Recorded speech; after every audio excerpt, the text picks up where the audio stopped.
talk about today is Zacharias Janssen, who you will see shortly.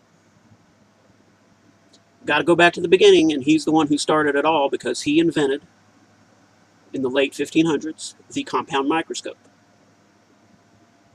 Extremely Zacharias Janssen is a little different than the other scientists we'll be discussing who are very important in the wacky history of developing cell theory. But he was very important. He invented the compound microscope, which, if you could really just say there was one invention in the world that directly led more to the Age of Enlightenment than any other, it would be the compound microscope. And this was done by a man who, for a living, made eyeglasses. Interesting, huh?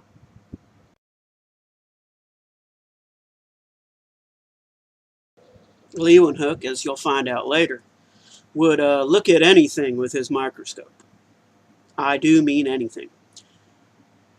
But he was a man who now is credited with discovering cells, although maybe not completely, for a reason I'll tell you about shortly. But he was very important in the process of what eventually became cell theory.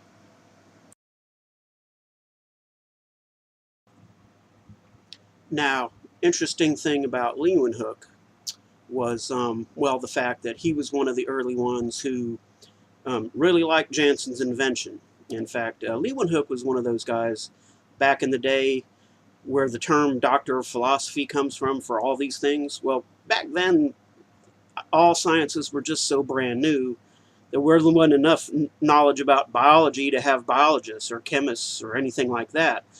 So they were just called natural philosophers because they studied nature, and that's where, interestingly enough, the Doctor of Philosophy came from. But he loved the microscope so much, and it was helping him discover so many things about various science things that he was interested in, that he started looking at everything he could. And for those of you who are kind of squeamish, you might want to avert your eyes, because the next slide is going to show you how he discovered bacteria.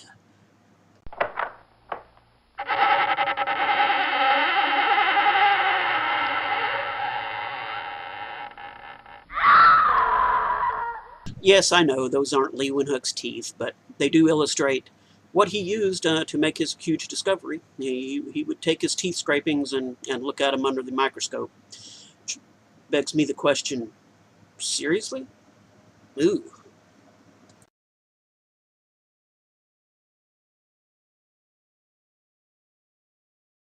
Next guy gets the credit for cells because this zany scientist decided to call them animalcules.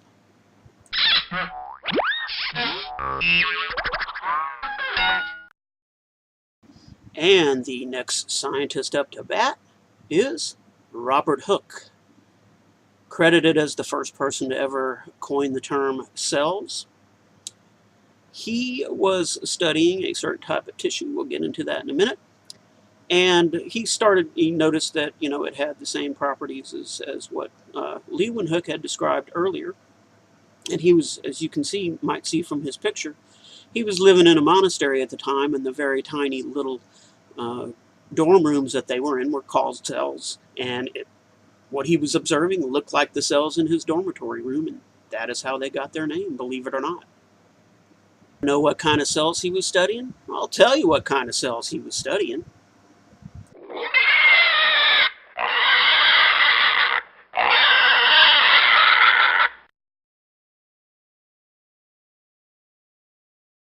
After Hooke did his thing, looking at his pig tissue under the microscope, it took a long time. Long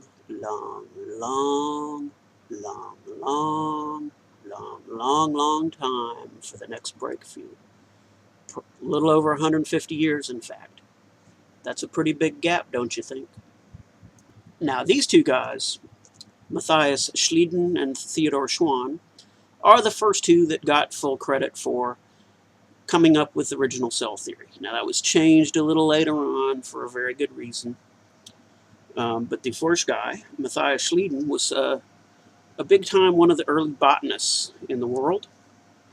And he was, as you all know, that in addition to the cell membrane, most plant cells have a thick, rigid cell wall, which give them a very tight, structured, and ordered appearance. You kept seeing this in all kind of different plants.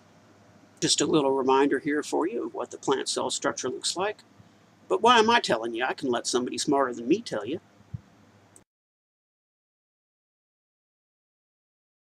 Each cell is a separate little structure. The pointer shows us the cell wall. Within each cell is a darker mass, which is called the nucleus. Scientists have discovered that almost every plant cell has a cell wall and a nucleus.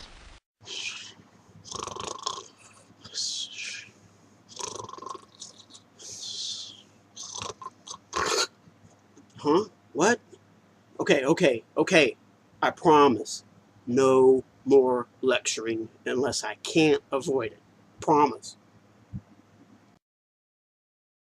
Schwann, on the other hand, was looking at various kinds of animal cells and coming to the same conclusions. Didn't do it quite as early, but he gets as much credit because these two were talking to each other. And instead of doing with something that sounds a little like this,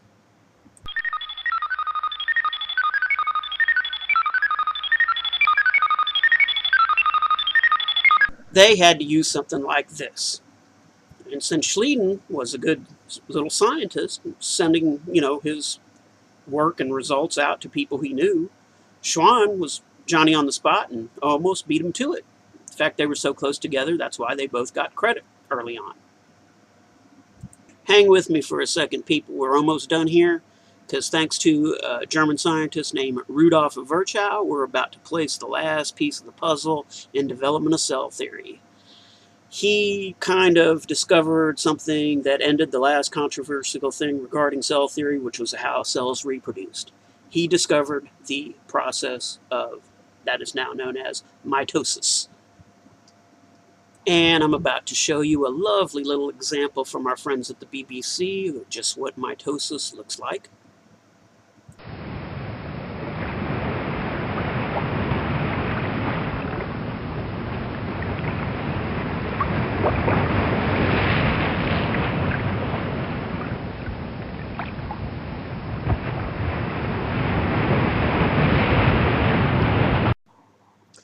Yeah, I know what y'all are saying. It's what you're all always saying.